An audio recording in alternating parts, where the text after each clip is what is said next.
on the committee, but that offer was rejected by Nancy Pelosi and Democrats. He also talked about how this committee and all the things they say they've done, all these hours of depositions that they've taken and interviews that they've done, it's still incomplete because they won't look at the other security issues when it comes to the Capitol. Why was there not more security there on that day? McCarthy also took some questions about gun control legislation. We also heard him talk about the fact that Nancy Pelosi wanted to vote on an assault weapons ban, but didn't want to vote on a security bill for the Supreme Court. Let's also talk a little bit more about what we expect to see tonight when it comes to this hearing.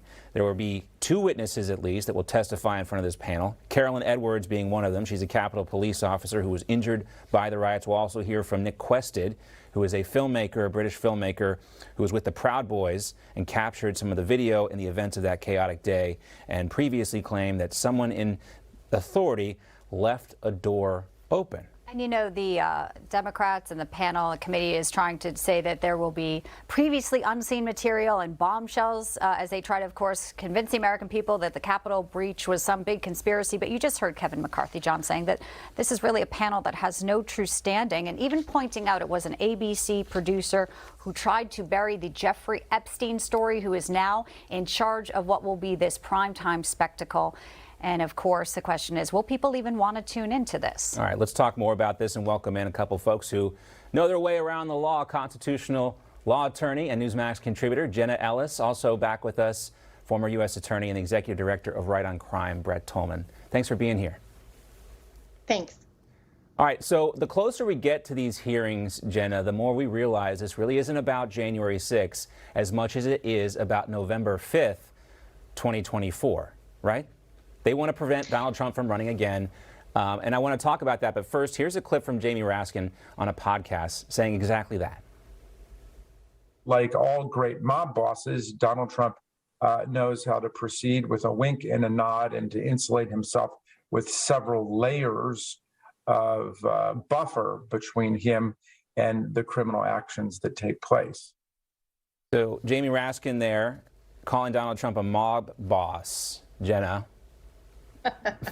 Well, this is totally political theater, and it's just the next in the Democrats' attempt to basically have a primetime commercial on the taxpayers' dime. That's exactly what we saw with the Mueller investigation and the Russia hoax. That's what we saw with the first and second impeachment, and that's what we're seeing with the January 6th committee. And so the fact that they've hired this ABC producer to have this really primetime commercial for the Democratic Party, I think Kevin McCarthy was absolutely right that this is just a distraction from all of the other issues and the failures of the Democrats, because they have nothing to run on in November, so they're having to distract, and the American people see through that. But even more than that, they have been completely transparent that this is all about simply getting Donald Trump off the ballot in 2024, and also getting other key Republicans like Marjorie Taylor Greene, Doug Mastriano, who's running for governor in Pennsylvania, off the ballot because of this sham hijacking of the 14th Amendment and that term insurrection. So this is all about the Democrats, and I include Liz Cheney in that as well. All of these Democrats that are just trying to be anti-Trump, anti-conservative, and they have nothing to run on, so they have to try to disqualify their political opponents. It's a sham, and it's disgusting. Don't forget Adam Kinzinger, too, Jenna. Exactly. Yes. And, you know, Americans... Look forward to seeing him crying, though, maybe. Oh, that might be worth tuning in.